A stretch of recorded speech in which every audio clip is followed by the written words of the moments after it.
Raise your hand if you know what a furry is. The term furry describes a diverse community of fans, artists, writers, and gamers or role players. So in this speech, I'm going to give you three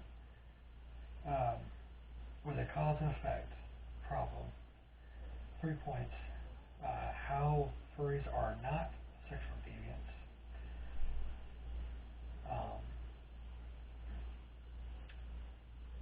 The misunderstood mind, what furries can do in the community. Like how does the media see the furries? So. Cut.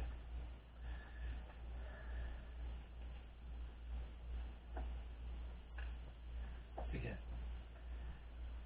Raise your hand if you know what a furry is. The term furry describes a diverse community of fans, artists, writers, gamers, and role players. So in this speech, I want to give to you a few points. How furries are not sexual deviants. How does the media see the furries, and the misunderstood minds, the fact versus myth. I want to show you a quick little clip from a 2015 film for Sonos. A lot of people might ask, why is it so popular? What's the draw here? Everybody loves animals. Everybody loves costumes. We are all about creativity. We are all about imagination. We are all about dreaming. This weekend is our chance to say to the people of Pittsburgh, we want to share our dreams with you. If somebody comes up and wants to know what it's about, tell them what it's about. Cartoon animals, costumes, drawing, art, performance, creativity, dreaming. Every single one of you in here is a creator. Every one of you is an artist. We are all dreamers here. This is a remarkable business, a unique community. There is so much that has to offer, so many beautiful things. Don't describe us by what we are not. Use positive imagery. Don't act like you have something to hide. Because quite frankly, I don't think we have anything to hide. It's a magnificent invention, and to me there is nothing at all to be ashamed of. So what is a furry? The term furry describes a diverse community of fans, artists, writers, gamers, and role players. Most furries create themselves as an anthropomorphized animal. Like me, I'm a wolf. With a persona in whom they identify and can function as an avatar with the community, as seen back here from For Science. So the fandom refers to the furry genre in literature, art, entertainment.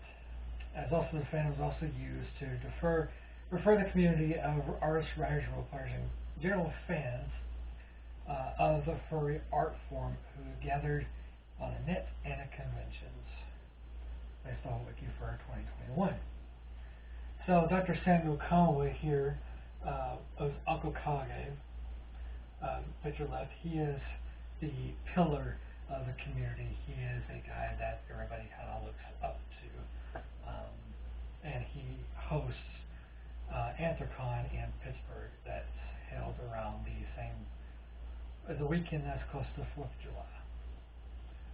Over here is Steve Gillespie, author of Albedo. He passed away in 2007, but he's a writer, artist, and cartoonist, and created the comic Albedo, which published in 1983. So the fandom goes way back into the 80s. So, furries, sexual deviants or misunderstood? How furries are not sexual deviants. So, it's not all about sex. It's about identity, as TheGuardian.com in 2021 has called it. Furries tend to get a bad rep as perverse fetishists, when in reality the subculture is about playful escapism and fascination. We live, in rough time in our lives, especially with the pandemic recently. So it helps to enter a other mind. More than just a pretty face unmasking the fandom. Recent research debunks common misconceptions of the furry community from Psychology Today in May of 2017. A lot of people will say, oh, well, it's a sexual fetish and blah, blah, blah, blah. And some psychologists say the same thing, but it's not. So, my next point, how the media portrays the furry fandom as deviant. CSI in October of 2003 that aired from CBS. The episode Fur and Loathing was the fifth aired, but the 65th episode of season 4. It portrayed furries as sexual deviants.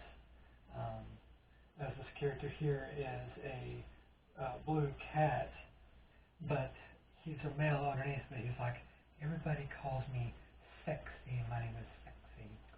And it also portrayed like, a bunch of people, fur piling and, so-called yiffing, and which means having sex, and the furry cat, but yeah, very, very horribly portrayed. Tyra Banks, is your sex life normal? So on September 16, 2009, a couple, Chew Fox and Tomcat, appeared on the show, and they were all dressed up in clouds of bed clothes and sitting on a bed, and it's like, is your sex life normal? And we are furries, and we have sex in suits and blah blah blah. And it was for the money they were putting off. One who enjoyed watching each other having sex with strangers. Another where the female had 2 different husbands. This is also from WikiFur in 2021. So, my last point is the misunderstood mind, fact or myth. Myth or fact? What's it like to have sex in a fursuit? All you fursuiters ever do is have sex in those suits. Fact is myth. The truth is, it can get up to over 100 degrees inside a suit. You will get sick. A normal suit costs thousands of dollars.